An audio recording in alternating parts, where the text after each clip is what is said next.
right. Well, I'm Tabitha, and this is my husband, Tracy, and we live in rural Nebraska. We met in high school. We're high school sweethearts.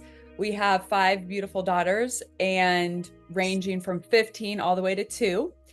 Wow. Um, Tracy farms, and we own real estate properties. We're investors. I have done coaching for almost 18 years in different areas, ranging from fitness to personal development, business development. I've kind of taken a break a little bit of that. Currently, I am learning a new skill set to help our investment in our portfolio.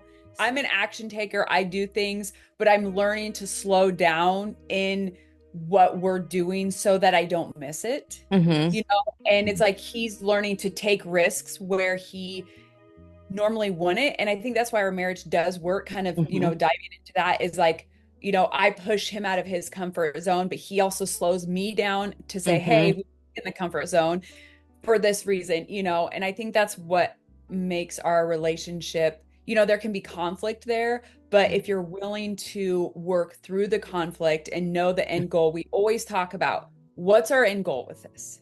And it does sometimes feel like a failure. I mean, I have moments where I'm like, Right. I didn't execute this and I, was Mm-hmm. going to do this.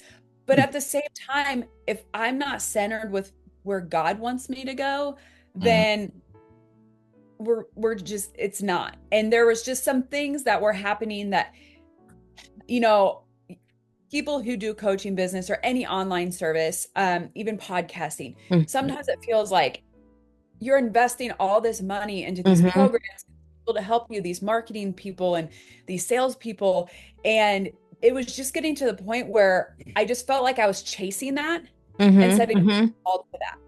And Right. so, your audience, if they have any questions, and I'll give information at the end, please feel free to still reach out to me. I am still Mm-hmm. one, like, I Mm-hmm. give and give and give what I have, Mm. but just knowing myself and saying, I can't execute this the way with the integrity that I want right now. Mm-hmm. I'm just shelving it. Who knows what will happen down the line when maybe my younger ones are all in school and I have a little Right. bit more Yeah. time. How do you balance all of those things and still maintain that connection as husband and wife? Well, that Saturday night that I Yeah. was talking about, that's so That's we've decided that's, we have to do that monthly. mm-hmm. We Mm-hmm. have to go out and it's not even about eating or doing anything. We have a list of things that we want to do, like Mm-hmm.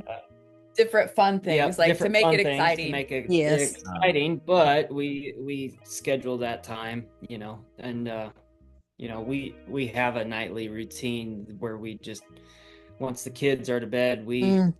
get Yes. into our own bed, and that's our time together. Yeah. And I teach people this all the time. Your family vision has to be in front of you, because daily there will be frustrations and annoyances that Mm-hmm. will Mm-hmm. get you so foggy that you'll forget. But I always go back to the vision of, why are we doing this? And then this is something that I ask myself, and ladies, you need to ask yourself this too. Does he love me? And of course you say, like, yes. Like, did he do this on purpose? Like, whatever you're mad at him, like, Mm-hmm. did he do this because he doesn't love you? And if Right. I say, mad, yeah, he did, and then I have to ask myself, is this true? So we met, and he was actually kind of well, I don't know, dating-ish one of my friends. So when we met, we are a country song. He took us to the county fair. I was 15, he could drive. But I thought my friend and him were dating. And we met at a gas station, and he did get gas and a Coke. Like, we are the Tim McGraw barbecue stains song. Okay. We are. So we went to the county fair. I didn't think too much of it, like, afterwards. And then I remember that night I asked my friend, I said, well, are you guys dating, or did you just go on a date? And she's like, oh, we just went on a date. No, we're not dating. She's like, oh, do you like him? And I'm like, oh, he's really nice and he's cute. And so that was kind of like, I really was like, oh, he's sweet. And that was in the summer.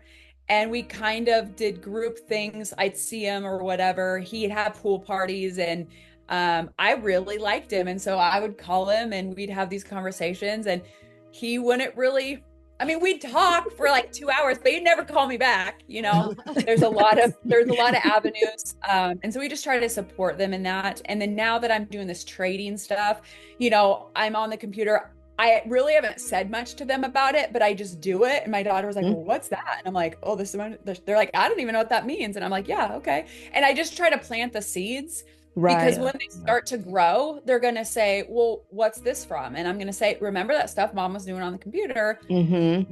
Yeah. And they know, like, I am not a math whiz. I am not like, it takes me a while to process information. So like, if I can do this, they can do this. Mm-hmm. And that's one of the reasons why I'm doing it too, is to get out of my comfort zone and show them like, hey, look at the opportunities that God's given you. It might not be exactly what you think it is, but it could lead to the thing that you always wanted.